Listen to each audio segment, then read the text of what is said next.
Hello and welcome everybody. I'm doing another live stream, even though I did one yesterday, because I am doing this monthly challenge of posting one video a day. And since some of the videos I was attempting to record over the weekend didn't pan out so well, I decided, well, I'll make this up with a live stream tonight. Otherwise, the recorded video wouldn't be coming out until like 10 o'clock. So, we are going to do some hands-on with some Linux commands. Many of these are also available under Mac OS because, as everybody should know, Mac OS is a Unix derivative, being based in part on FreeBSD and changes made by the people at Next for the Mach kernel back in the 80s and early 90s. So what I'm going to do is I'm going to switch over to my Ubuntu machine, and we are going to go ahead and we're going to do some of this stuff direct on the Ubuntu machine. And then we may, depending on how long things take tonight, we may jump over to my terminal on Mac OS and rerun some things there. Sometimes there's a little bit of a difference, but it's not usually too bad. Okay, remind me later. So let me jump to chat real quick.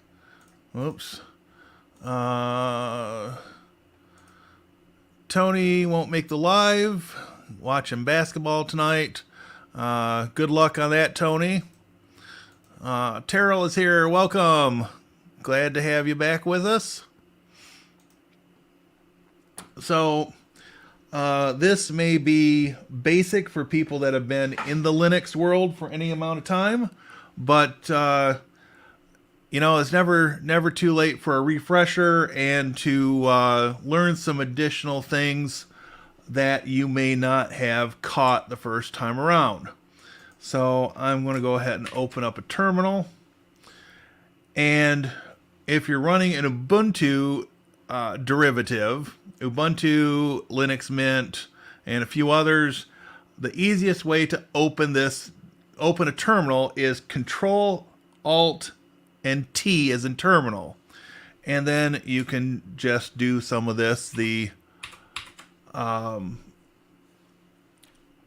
way that the developers designed it. So, hello Warda, welcome. So, one of the things that I'm using as a guide for tonight's video is the material that the Linux Professional Institute gives out for their Linux Essentials exam. And I'll drop that link in the chat, and hopefully it will be of use to somebody. But where I want to start off in this is, let me jump back to my spot. So we're in section 2.1, and this section really starts talking about the different shells that are available. And yes, there are different shells, so the syntax is slightly different, but one of the things you can do is right off the bat, to find out what shell you're running, is type echo $shell. And that should be caps. And it's going to tell you that we are in fact running bash. Now, if we were to do the same thing here on the Mac Mini, make that a little bit larger, we are running ZSH or ZSH as our friends across the pond would call it. And so the syntax is going to be a little different, and that comes into play somewhat when you're using it day to day, and somewhat when you get into configuration files to do customizations. So jump back to the Linux side of things, and all right. So the documentation goes so far as to point out some of the details of what you see here on the command line. And so obviously the first part before the @ sign is your username. The part after the @ sign is your host name. And then after the colon, it will give you where we're at. It gives me the tilde, and that tells us we are in the home directory. We can verify that by typing pwd, which is present working directory. And it does in fact tell us that we're in the home directory for this particular user.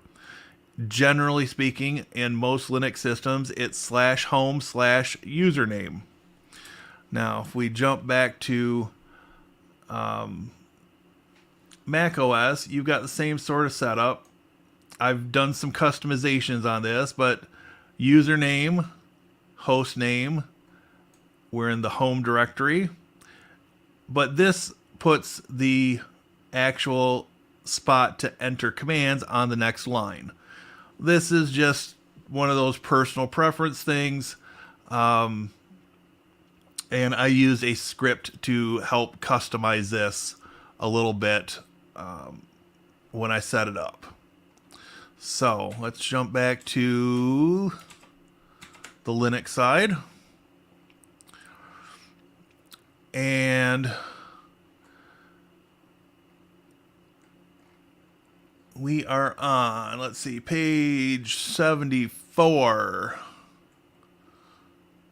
Okay. And so one of the first commands that it really goes over is the ls command. And this is going to be equivalent to dir on Windows, but ls. And by default, it just gives you the list of files and directories that are in the current directory. You can also do things like ls-l, and it gives you a long listing which has more details. Left to right, you've got some permissions. You've got, I forget off the top of my head what the number here is, but you've got the user, the group, the size, and the date and time. So probably stuff everybody has seen at least once. So part of the reason it has us do this, and we'll go one more piece here first. If we add /home, it is just going to list, obviously, the contents of the home directory. And that is the main home directory where all the rest of the users are.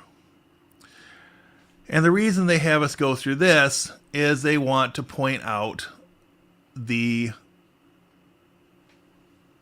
different sections of the command and the things you can do with it. So ls being the command,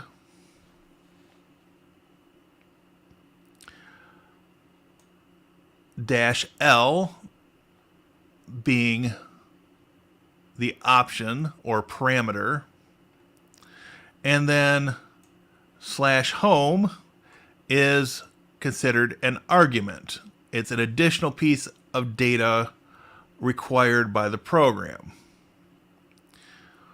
And as we saw up here, that is many times an optional piece. So, but in general, commands in Linux and Unix systems are going to take this same sort of methodology to building up your commands in full. All right. Next section talks about internal and external commands. And yes, you don't really have to know this to a deep level. It is part of the exam objectives. It's worth mentioning. But internal commands are part of the shell itself and not separate programs, whereas external commands are those separate pieces that can be added on, and in some ways, or in some cases, are optional. And so you may not find them by default on all systems. So we can use the type command to find out whether a command is internal or external. For instance, if we use type echo, echo is a shell built-in. And then if we use type man, man is user bin man. And there might be just some slight differences over here on the Mac side. Type echo, again, is a shell built-in for ZSH. Type man. So this is actually identical between the two types of systems. All right, good stuff to know. Gradually getting into some more useful things. They do spend some time going on the difference between single and double quotes. So one of their examples here is rather useful the way it builds. So you could type echo, which is a command that will repeat out the text to the command line. So if we say echo I am $user, we're using a variable, an environment variable to be specific, which $user is set to the current user that is logged in to the system. So if we execute this, I am like1JD, and that is my username. Now, where things get interesting, if we say echo and we do single quotes, I am $user, end of single quote, it is going to repeat back exactly what's inside the single quotes. So just some idiosyncrasies to get familiar with. You can also do echo $user, and obviously that does what we would expect. It just sends the username to that next line. One other thing that they make mention of, which is good to know as you get more familiar and deeper into this, if we type echo $user, it is going to repeat back that environment variable, because the backslash is what is considered an escape character. So basically, when you've got a special character that has a particular use in the operating system, if you use an escape character, it negates that special use that is the default. So gives you a little bit of a dive into some of this stuff. Again, this is pretty basic stuff, but worth knowing just the same.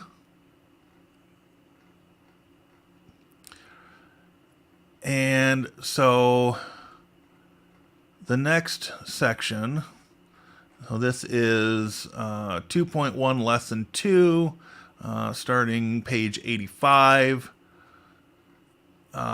They talk some more about variables, not environment variables, but variables that you can set yourself. So if we were to, let's clear our shell again. If we were to type greeting equals, with no spaces around the equal sign, hello, we set the variable greeting equal to the string hello. Now, if we type echo greeting, this is going to type back greeting. And the reason for that is that in order to access the value stored inside that variable, you have to use a $ in front of it. So if we type echo $ greeting, it is going to say hello. And so you could do something cutesy like echo $ greeting world, and it's going to give you the run-of-the-mill hello world, and you've effectively written the basis for a little program. Of course, that jumps a little bit ahead and gives you a little bit of an idea of what we can do when it comes to things with scripting, saving a series of commands in a file for later execution. But that's beyond the scope of what we're going to get to tonight.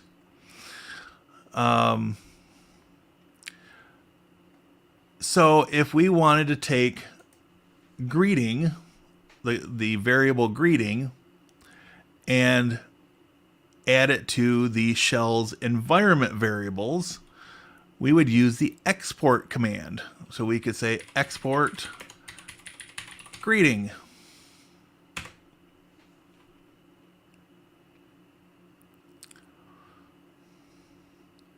And they make a special point of saying, do not use the $ when you use export. You want to use the name of the variable by itself.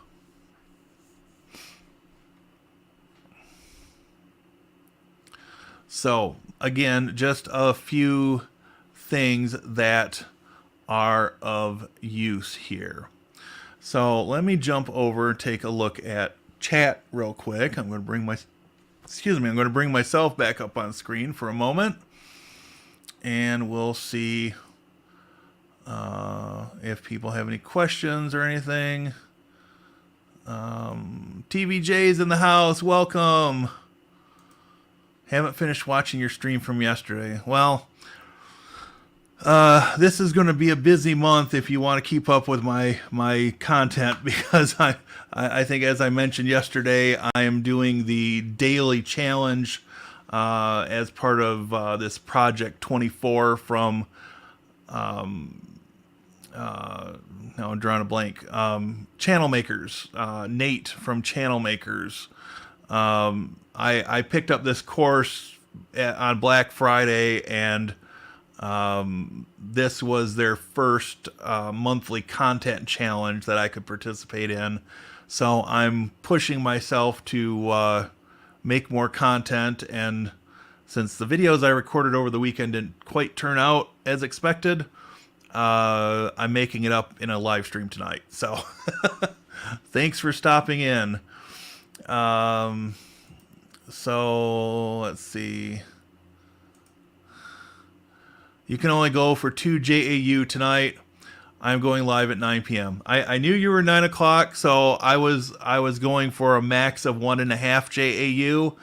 That way I've got time for a bathroom break between the end of my stream and the beginning of yours. So you're probably stuck with me for the evening at this rate. And Hugo is in the house. Welcome back, my friend. So, as I go through these examples, if you've got questions, If you've got any insights or an example of where you have used some of this stuff, feel free to drop that in the chat. And after every few examples, I will try to jump back over and get caught up with the chat and, keep things moving. So that's kind of the plan. So we will be done with this no later than 8:30. So I've got a little bit of a buffer, so I can get out of my office and moved over to the living room and watch TVJ on the big screen and just comment from my phone or laptop. So that's my plan for the evening. So all right, we'll switch back over. And we've got our lovely Ubuntu screen up again. And we will continue on. So if you're following along in that Linux Essentials packet of information, we're on page 88. And so we're going to talk briefly about the path variable.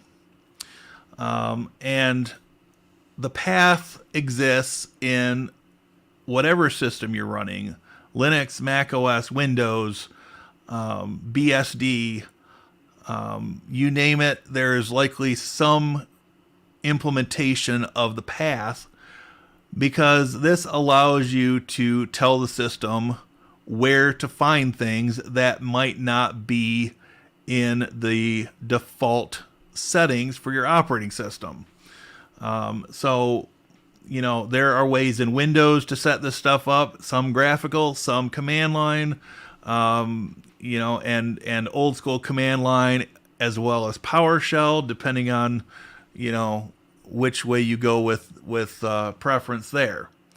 But in Linux, to see your path, you would type echo, and if you guessed $path, you're absolutely correct, and that will spit back all of the directories that are set in your path currently.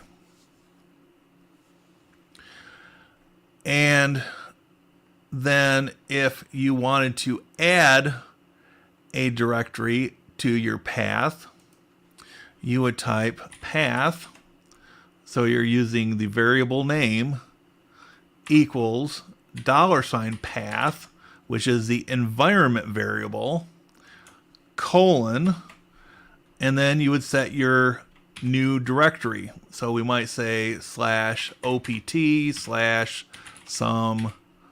program,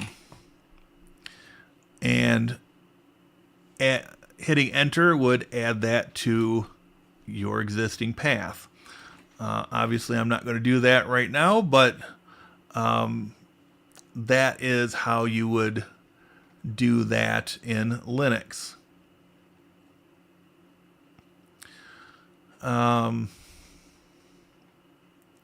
So the next command they bring up, and one that I use on a fairly regular basis, is which, WHICH. And so you might type which and nano, if I can type tonight, and that is going to give you back the path for a specific file or program. And this can be useful if you are on a system that is run by somebody else and you need to find out what utilities are available. So you may be more of a Vi or Vim person. If we say which Vim, it doesn't come up with anything. But if we do which VI, it spits back the path for VI. And again, may not be something that you use every day, but it is good to know about. So we're going to jump to section 2.2, And we are going to start on page 99 if you're following along. And one of the things that's useful is to know how to get help if you're using a Linux or Unix system. And that is where the man command comes in. And so the example they give is man mkdir, mkdir, or make directory. And it will spit back a description. So the man pages or manual pages are all formatted in a similar fashion. Name, synopsis, description, author, reporting bugs, copyright. Sometimes they'll have some examples in here as well. And as you can see on the bottom of the terminal, if you type Q, it will quit. So man is great, but I'll show you a couple other things. On the top of page 101, there's also an info command. So if we use mkdir again, it is going to give a little bit differently formatted set of instructions and list of options for that. But we can go one step further. If we type curl, which is a command we haven't covered yet, but bear with me, curl cheat.sh/mkdir. Oh, and here we go. Here's a learning opportunity. Curl is not found, but can be installed with either sudo snap install curl or sudo apt install curl. I tend to go with the apt version of things. Sudo apt install curl. Again, apt is a package manager on Debian-based systems such as Ubuntu. We're going to add one other thing. We're going to say -y. And it prompts for my sudo password. And it will install that. And if we use our up arrow key and execute that command, this reaches out to the internet. And cheat.sh is handy in that it focuses on usable examples. So directly from cheat for mkdir, it has create nested directories. So in this example, foo bar baz. So if one or both of foo and bar does not exist, it will create those before creating the baz directory. And again, there are other examples here as well. Now, TLDR also has some examples. Create specific directories and create specific directories and their parents if needed. So that is what we were getting to up here. Nested directories. Just different ways of describing the same thing. And you can directly get TLDR as a command on your system. I don't have it installed in this particular system, but it does. If you attempt to execute it, it will tell you how you can install it. And we'll save that for later. Clear our screen. If I haven't mentioned, the quickest way to clear your screen is not typing clear, but two keys, Control and L, as in Larry. So Larry's your janitor, cleans your screen, right? All right, let's do a couple of others. here, there is also a command called locate. And their example is locate note. And in this case, we don't have locate installed, but we can install it by grabbing this line and pasting that in. Now, little trick that a lot of people these days don't know about. In Linux, by default, and this may change in future years, so don't hold it against me. Generally speaking, if you just highlight a passage of text, and if you move your mouse cursor to where you want to put it and hit the middle mouse button, it will paste it for you. Now, this is not guaranteed to work on every system. There might be other ways to do this, and this may go away as we start transitioning away from the X11 Windows system to Wayland. But that's a whole other conversation, and I don't want to dwell on those details at this point in time. But just know that the middle click paste may at some point in time go away. So now that we've got locate, we can execute our command locate note, and it comes back with strings matching note. So we've got a number of things that it returned. Again, a useful command if you need to search for something in the command line.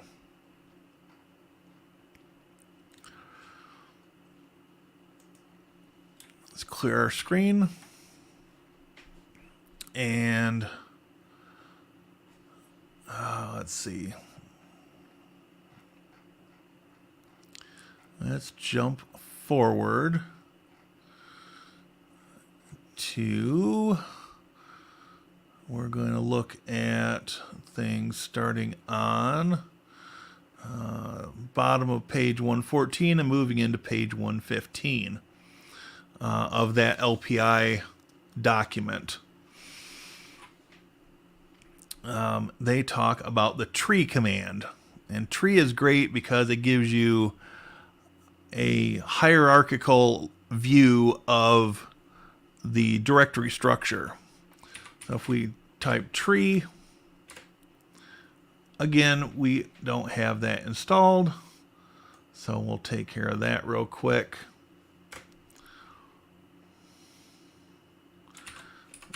And go ahead and execute that. So as you can see, I'll scroll back up here to the top. So in my home directory, I've got desktop, documents, download. There's files in the download folder. We've got music, pictures, public, QEMU VMs, and all the required files for that. Snap and the different required files. Templates, again, some of these are empty.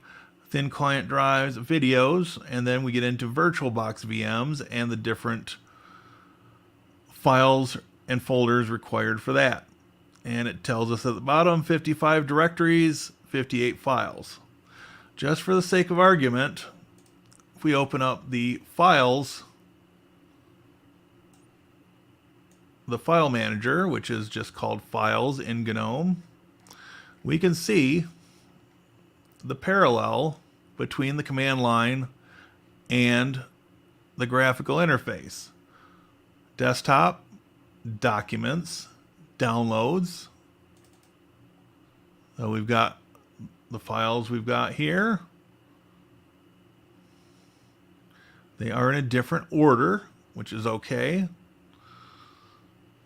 If we go back, music, pictures, and public are empty, but if we go into QEMU VMs, we can see the folders, elementary 6.1 right there.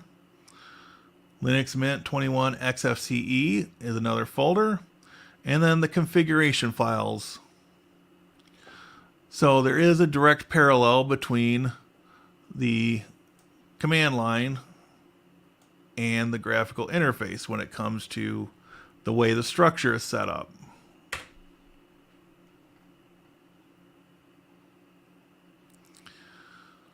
All right.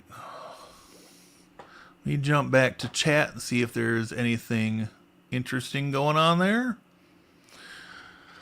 Let's see.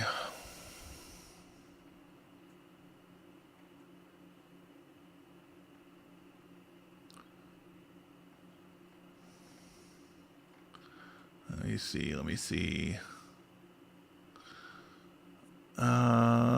Hugo says, I'm driving to my house, can't participate, only here. Hopefully I'm giving enough description, and you can always go back and watch this later to get more context. Terrell says, I remember setting the path in good old DOS. Yes. TVJ says, I modified the Windows path before.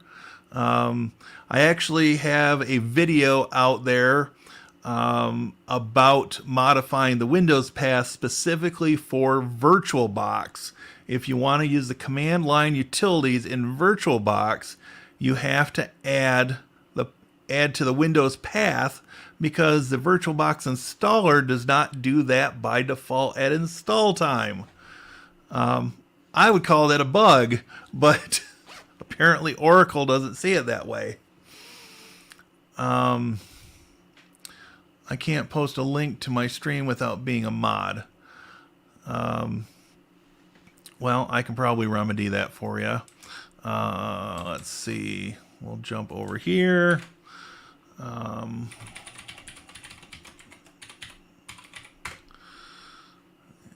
Do you have the link out there? Aha! Share. Nope, don't want to create post. Share. Copy. And there you go, everybody. Get your notification set up and go see TVJ tonight at 9. All right. Made short order of that. Terrell. I am using Kubuntu. I have my default terminator, but the Control-Alt-T brings up console instead. Yeah. So, that is going to be in your, I believe it's .bashrc file. This is jumping a little ahead, but I think it's .bashrc. Let's see. It may also be in the default program. Let's see.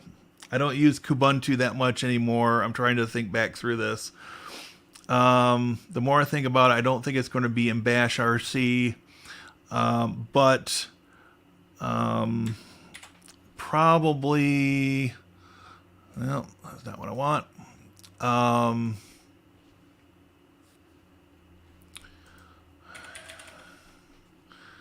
Let's see, it could be in default applications, but at least in the GNOME version, they don't have that here. The other place I would check would be whatever facility that Kubuntu has built in for doing keyboard shortcuts. So here in the GNOME version, there is in the settings app, view and customize shortcuts. And launch terminal is Control-Alt-T. So this is where I would look for the Kubuntu equivalent. So whatever KDE is using to set keyboard shortcuts, you should be able to change this, but it doesn't look like it's set to a specific application. So then that might be whatever the default application, and these might work together. That's something I've not done a lot of lately, is doing a lot of customization, because I tend to create and destroy VM so much. This particular instance of Ubuntu is actually running on a machine sitting down by my feet, but that is how I would work through the problem, is find out where the default settings for applications exists in KDE and change that to Terminator, and then you should be able to use Control-Alt-T and have it launch Terminator instead of console. That would be my thought process on how to work through it, but I've not been using KDE all that much lately, so all I can do is give you sort of a thought process to reason through the problem, and then you'd have to find any other specific details out from the documentation. I hope that helps a little bit. Joe is here. Welcome. It's all right that you're late. We've been bouncing back and forth a little bit and doing some nice things. So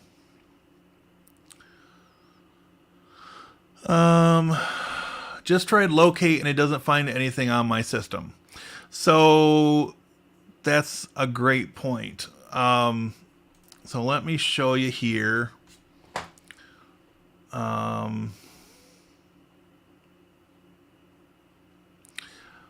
Let's see. What if we do curl cheat.sh/locate. So you may have to update the database for locate in order for it to find things for you. So if we do sudo update db, that actually went fairly quick. And then if I do locate odt, it's going to come back with the different ODT files. And these are mostly the system level files that are created when you install. But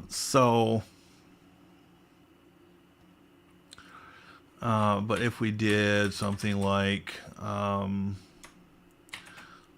home/star.odt, in that case it's not going to find anything here either. I haven't played with locate much, in all honesty, but I'm sure there's a trick to it. Doesn't give me much in the cheat.sh information. That's one I would have to go back and dig a little bit deeper on.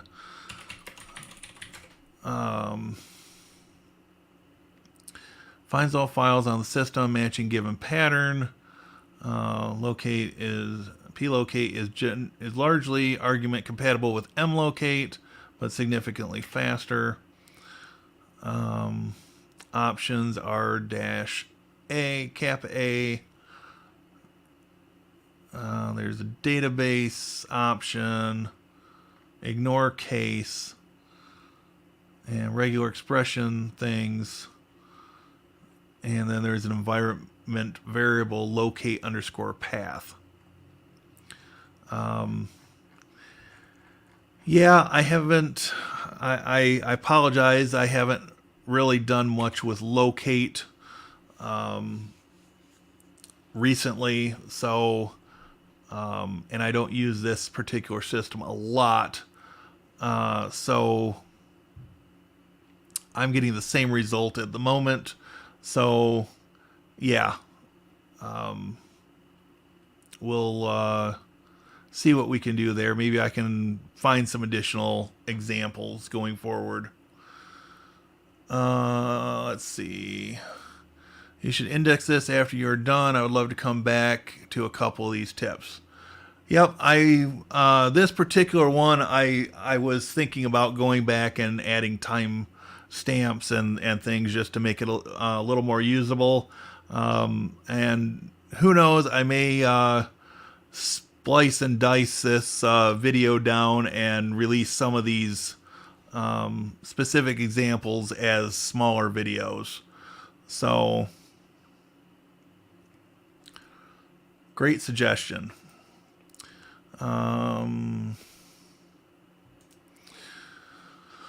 That's where I changed that, was default programs. All right. So, great.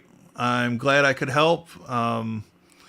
After 25 years of using Linux, I never claim to have all the answers because things are evolving in the Linux world, but I generally have a thought process that is tuned enough to be able to find the answer. And if all my years in IT have taught me anything, having that mindset is key to getting things done and getting them done efficiently. All right, so if we bounce back to the LPI materials, I'll clear my screen. So I've already used this command once, but pwd will give you the path of your current location. Pwd meaning present working directory. So usually, and maybe this is too much detail for people, but usually Unix and Linux commands are shortened to be as small as possible, so there are as few keystrokes as possible.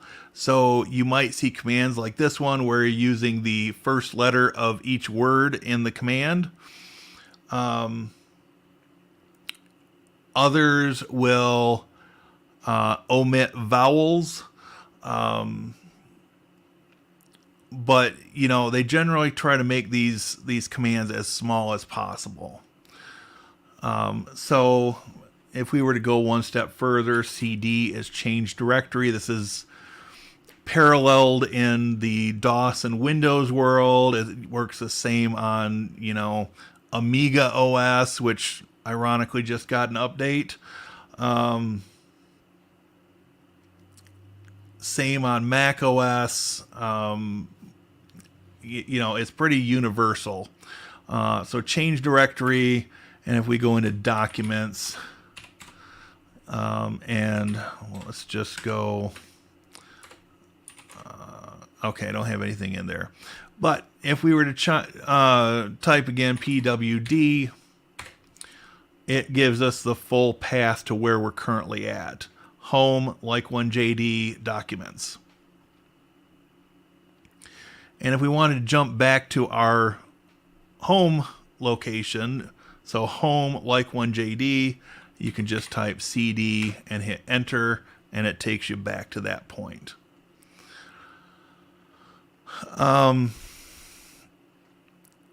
Okay, so before I go further into their documentation, I want to give people a couple of pointers. Usually doesn't get talked about until later on, until people are more experienced. But I suspect from talking to some of you that a good number of people in my audience are proficient in other systems, and they may just be new to Linux. So I personally don't like dragging this on any farther than it has to be dragged. And I like to give people these time-saving tips at the beginning. So one of those is the history command. And that's going to list all the commands that you have typed. And in this case, we've got over 100 commands. So if you notice the numbers on the left-hand side, this is where the useful time-saving piece comes into play. If you type exclamation point and one of the numbers, so let's say 131, this is the curl cheat.sh mictor command. Typing 4 characters is a whole lot quicker than typing the number of characters in that full command. Likewise, you do have tied with command history, you do have the use of your up and down arrow keys, so you could, keep going until you find the command that you want to execute and hit enter and accomplish the same thing. Now, the other common scenario where this comes in handy and can be a big time saver is if you sat here and you weren't completely zoned into things, and so you typed apt update and you hit enter. Oh, well, this is saying that, you need to be sudo to do this. Can't open the lock file, permission denied. Permission denied is one big indicator that you need to run it as sudo. All right, so the dollars or the exclamation point and the number does the command that you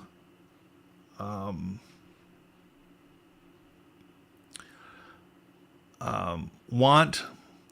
So if we type in sudo and 2 exclamation points, what this does is it runs the immediately previous command, but it adds sudo to it.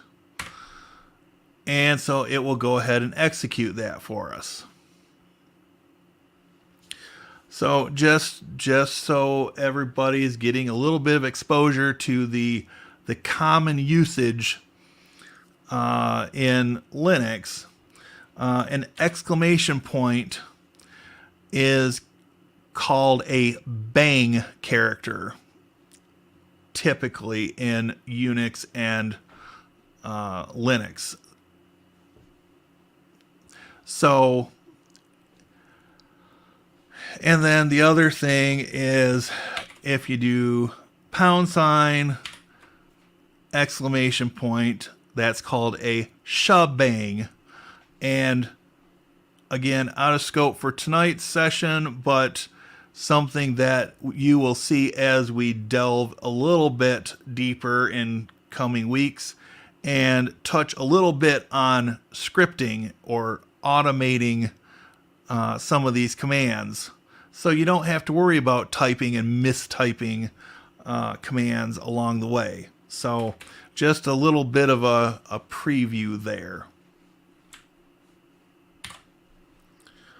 All right, we are at 5 minutes to 8, approximately. So we talk about changing directories. We've talked about present working directory, or PWD. And then they talk about, and this is page 117, they talk about absolute and relative paths.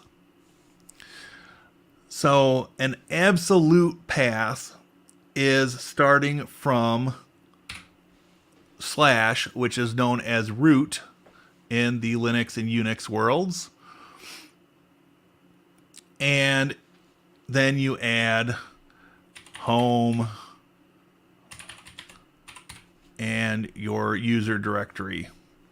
So that would be considered an absolute path. A relative path uses a shortcut. So let's go into downloads. All right, so we can do present working directory, and that is our absolute path. And if we really wanted to, we could type something like ls/home/my username/downloads. We could type that whole absolute path in. We could also type ls by itself, and it will give us back the same listing there. So where the shortcut comes into play is you could type ls dot or period, and the period refers to the current location. It is a relative path to where you are. So one period is the current location, but if we do 2 periods, this means one level above where we are at. So this would run the ls command on /home/my username and give us the information we've seen before. And so the reason that this is important, or one of the reasons this is important, is that some configuration files for different software will allow you to use either absolute or relative paths. Some are picky and require the absolute path. Some will let you do either or.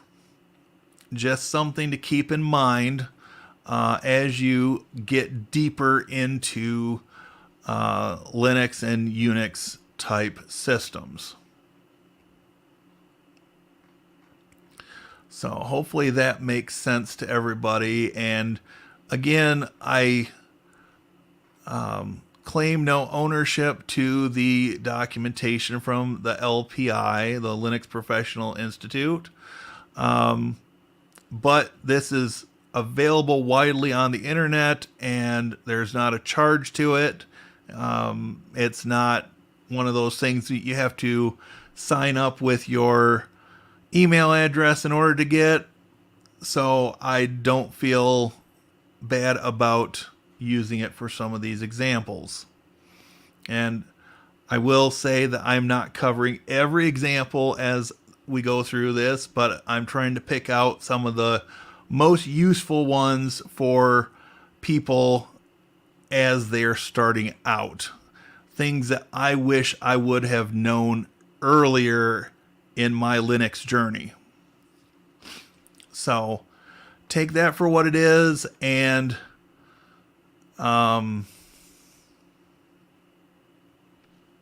you may want to go through and look at some of this stuff a little bit deeper, right? Okay, so we will, let's see, it's almost 8.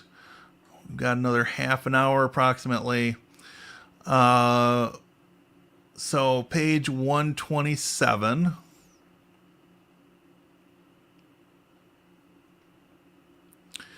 We are revisiting the tree command, and with some additional parameters. So in this example, we're doing tree dash L, capital L, 1, and then slash. And so what is that doing? Well, the tree command is going to give you that hierarchical view of the system. Dash capital L and 1 is going to say a single level. So it's not going to give you all the subdirectories. And slash or root is the place where you want to start. So if we hit enter there, it just gives us the top level directories that are below root, which is our base of the file system. And of course, this is something that is good for people to get a little bit familiar with. If you're going to be running Linux systems at home or in a business, it's helpful to know where some of these directories are and what some of the contents of them are.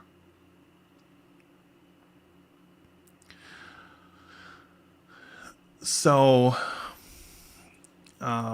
likewise, if we clear our screen again, if we do tree-cap L space 1 / home. Excuse me. That is going to give us one level deep on the /home directory. And so all it shows, there's only one user on this system, which is typical for a lot of home Linux systems or home Windows systems or home Mac OS systems for that matter. You're going to just have that one directory below home, or in Windows, I believe it's users, maybe users in Mac OS as well.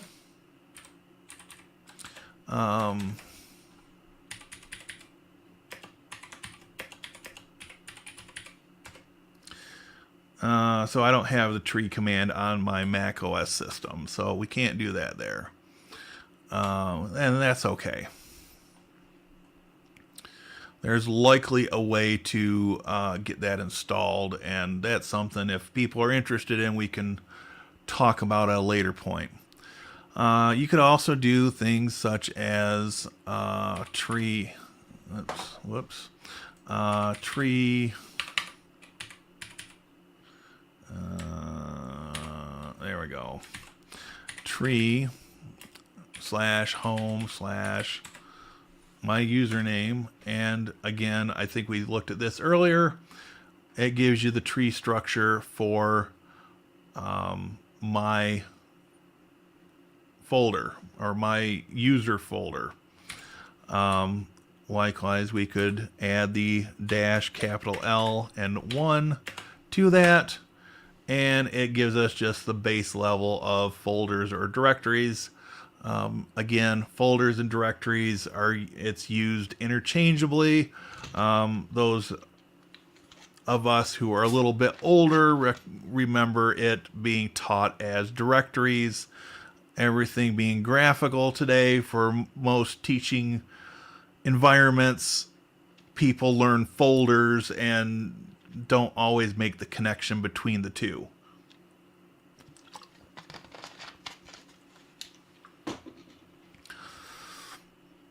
All right. Clear our screen again. Okay, so we talked a little bit earlier about absolute and relative paths. There's one more relative path or a special relative path that I want to talk about real quick, and that is the tilde, which is the relative path for home.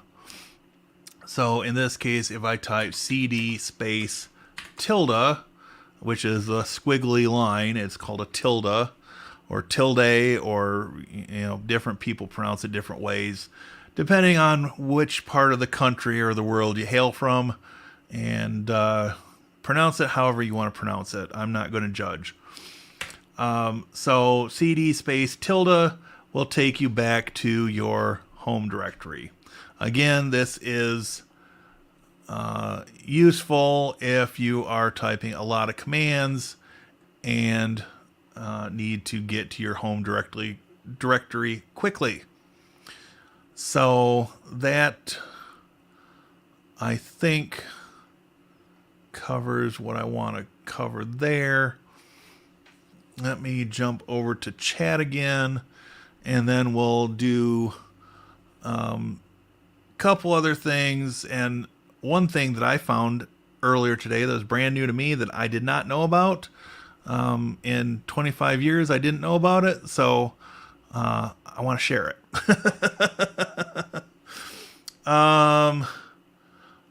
Okay.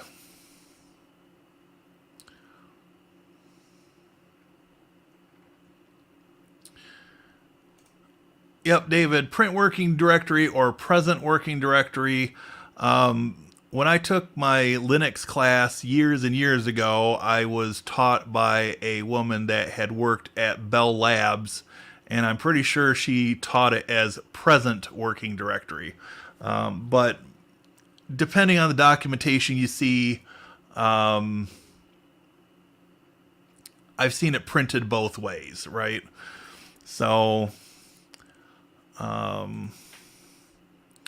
I usually never use that because the bash prompt shows a lot. Yep. But keep in mind that a lot of these commands date back to the 70s where you didn't have all the customized prompts and things that show your path by default. And you may still run into a system today that doesn't because the system administrator has configured it specifically not to. So, it's some of these aren't strictly necessary today, but it's still good to know what they are, either if you're exposed to using an older system or if you are using a system that has been configured in such a fashion that it doesn't show all the stuff by default. That is so cool, the history. Yep. It's very useful, very a lot of time saving.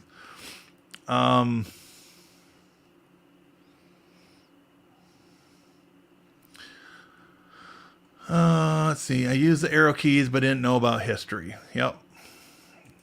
Sudo bang bang is my favorite command. Yep.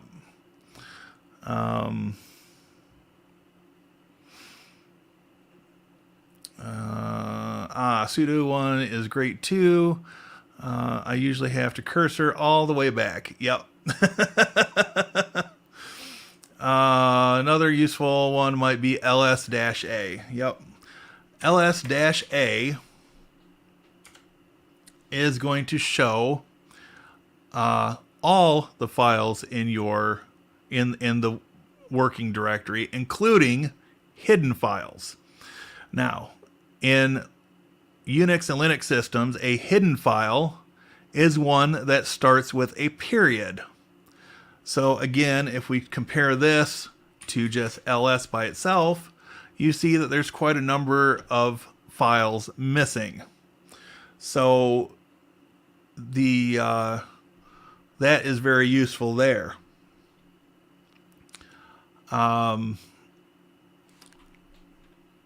you can also do other variations like ls-al, and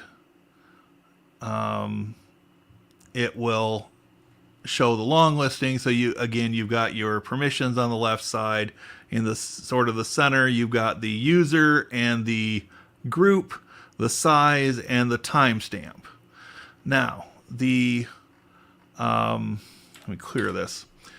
The new option that I discovered today that I had probably seen, but I had never really used, is ls-lt,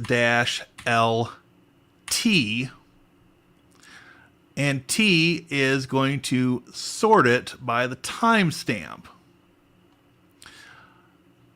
And so you can see that the newest file is on top and the oldest one is down here on the bottom. And then if you add LRT, it's going to sort that in reverse. So again, this was new to me and something that I've clicked the date column in the file managers before, or the modified column, and that gives you the same basic effect. You click it one way and the oldest is on top. You click it the other way and the newest is on top, right? So just useful things, and even after 25 years, I'm finding things new to me that I had not previously used. I'm sure they've been there the whole time, but I didn't use them before now. So, yeah. Let's see. It blew someone's mind today when I told them that delete doesn't actually remove a file. Yes. There are still people out there that don't know that, which is why there's a command called shred on Linux. But that's beyond what we're covering tonight. But 25 years of Linux, I'm surprised your name isn't in the help file. Yeah, I mean, I've contributed bug reports to various projects, but nothing that has ever got my name mentioned anywhere of note, which is part of the reason I'm doing a YouTube channel, because at least this way there's some record of my involvement in things. So, welcome, David. Thanks for stopping in. LS-A was key to my early security consulting career. Yep. I use Alias a lot. I do as well, Terrell. Let's see. I like ls-lah. Yep, that's one that I use quite a bit. And that might actually... I know this is another command we haven't covered yet tonight, but the alias command, which does exist on Mac OS. It does exist in PowerShell on Windows, but I don't believe it exists in the traditional command line interface in Windows. Ironically, it existed on the Amiga platform back in the 90s, and one of the reasons I had a hard time trying to move to Windows in the late 90s, because it didn't have alias, at least not by default. So, yeah. So, I got the evidence on my boss violating computer security in my first official system software programming role. Ooh. All right. So one thing I've seen as an example, other places, we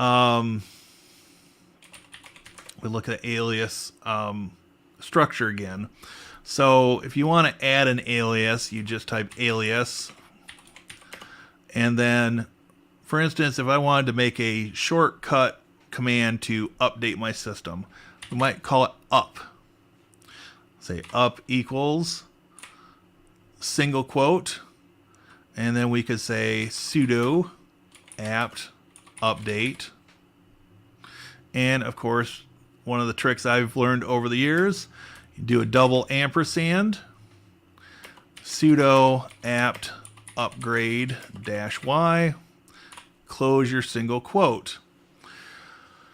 And I know I've talked about this in other streams and other videos before, but your first command, sudo apt update, is going to update the database that has the list of needed updates for your system. The double ampersand is saying if this first command completes successfully, execute the second command. So sudo apt upgrade -y is going to download and install the upgrades. The -y is going to bypass the prompt where it would normally say, you got to download this many megabytes of files. Do you want to continue? So this is automatically answering yes to that. So if we hit enter, we've temporarily saved our alias, and if we type up, it's going to prompt for my password because the commands require sudo, and it's going to run that all the way through for me. Just another time-saving tip that I've come across and I've started to use on my systems.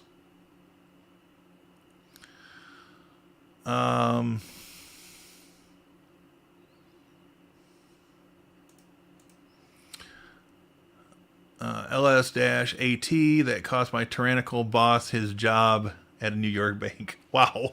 I have a lot of ex-bosses as enemies, as you can imagine.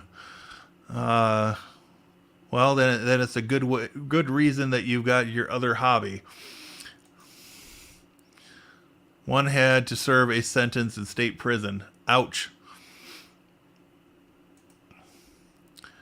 David, do you get all your bosses fired or imprisoned? Is that part of the PE?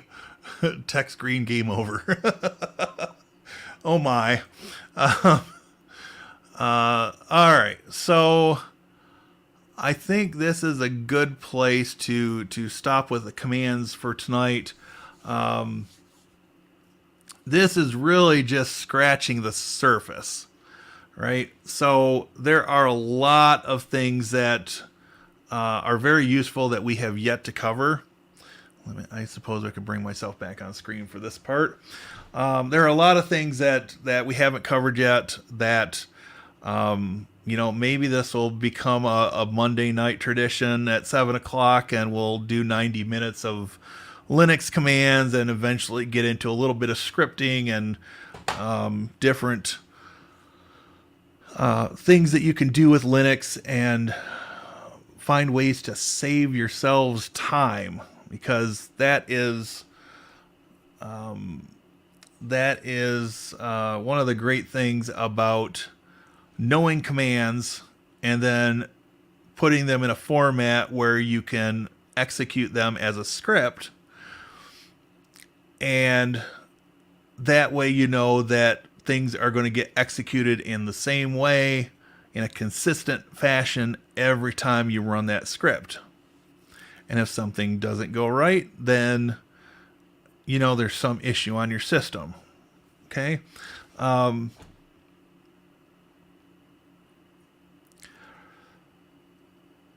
But I don't want to dump people in too far too quickly, because then people might not come back, right? So I hope that everybody has gained at least one nugget of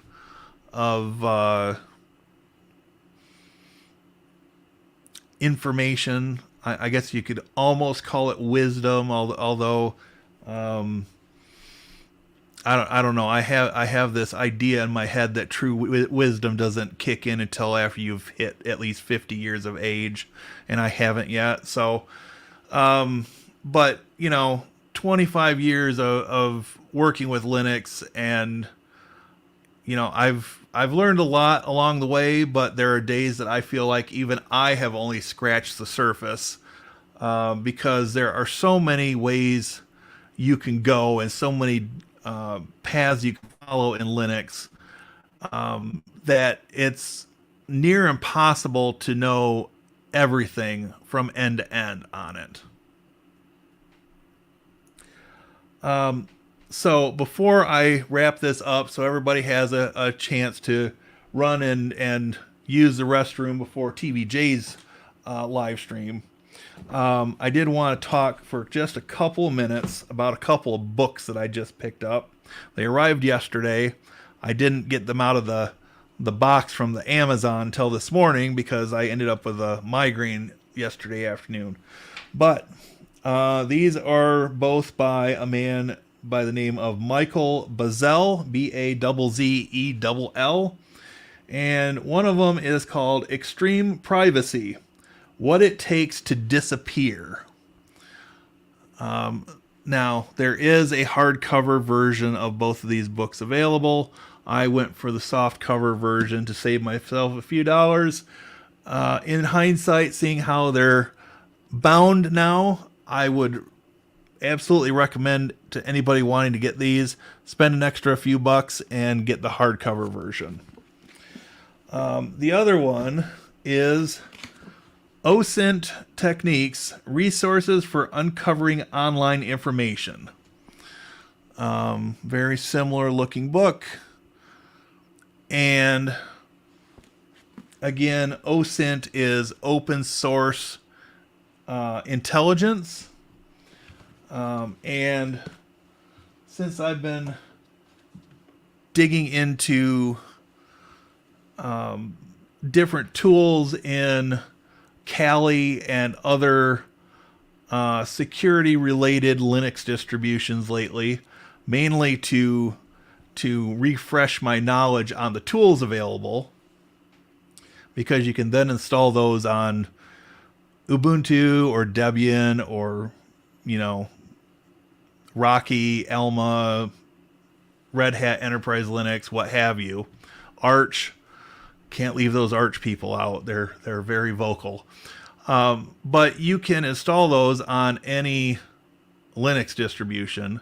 I view a lot of these security-focused distributions as a testing ground for learning about tools that I may not have known about. So,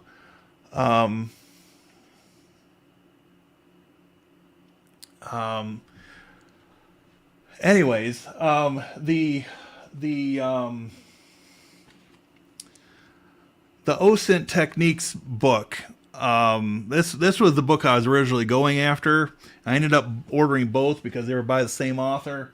But as somebody that works in a library, I've had people ask specifically on how to find relatives that they may be estranged from. And I had previously pointed people to some of the paid services online. And since I wasn't intimately familiar with those services, I had made the recommendation that they go and buy a prepaid debit card in order to use those services, because I don't want them coming back on me and saying, oh, I used this service and they cleaned out my bank account. So using a prepaid gives them a little buffer and it saves my behind as well, right? But anyways, that's what prompted me to pick up those two books. And I've only paged through them just a little bit, but based on what I've seen so far, they're going to be a couple of good resources to have around. So, shameless plug. This is not sponsored by Mr. Bazzell. I think that's the last name. Yes, Bazzell. Bazzell. So,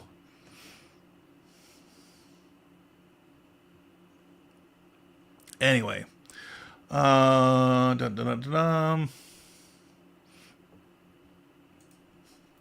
We should chat about the Disappear book. I share a similar interest.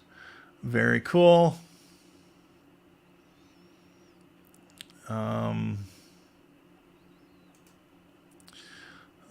Work in progress. No Kindle. Actually, I do have a Kindle. These books are not available in Kindle format. That was my first thing I looked for. The first option I looked for. Yeah, that's that.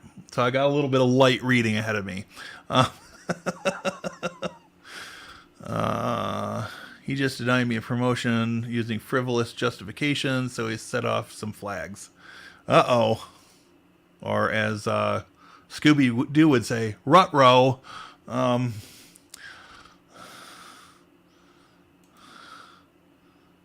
been recording our conversation for a couple of months now, fully legal in New York. Alrighty. Okay, so this has been fun tonight. I hope that distilling some of this stuff down is of use for people, and that it will speed up your learning curve, because there's definitely a learning curve to a Linux or Unix system if you're going to be using the command line.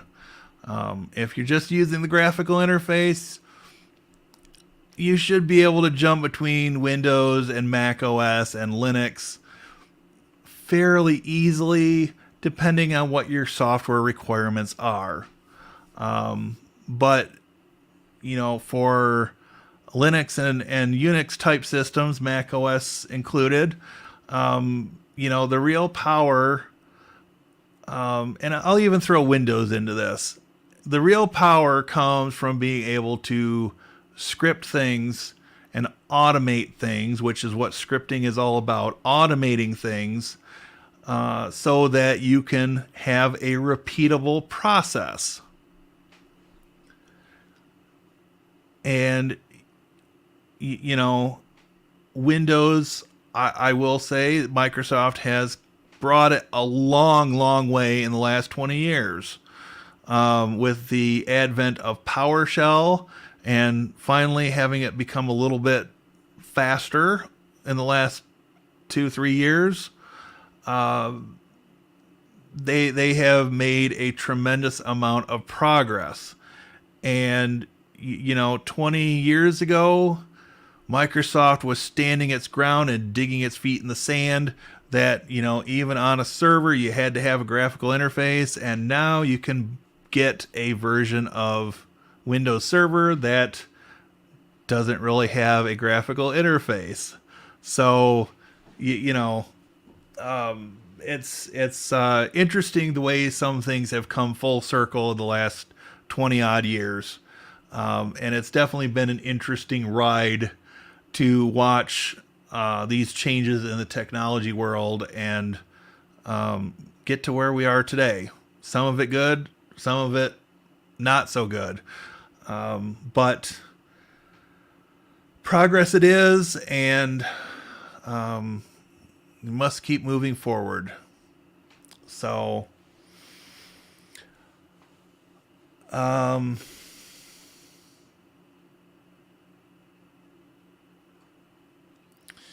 right.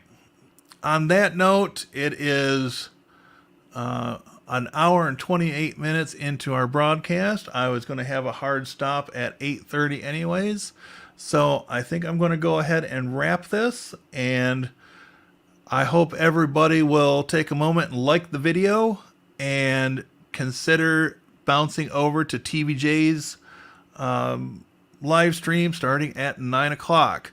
I am going to watch that from the comfort of my comfy chair in the living room on the big screen TV and kind of relax through it. And I'll be back tomorrow with another video of some variety. I'm thinking it's going to be a recorded video, but who knows, the way my schedule is going, it may be another live stream.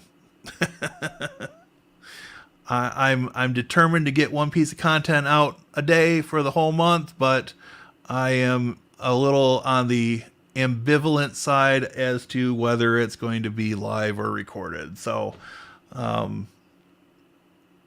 everybody have a great night, and hopefully I'll see a few of you over in the chat on TVJ's live stream.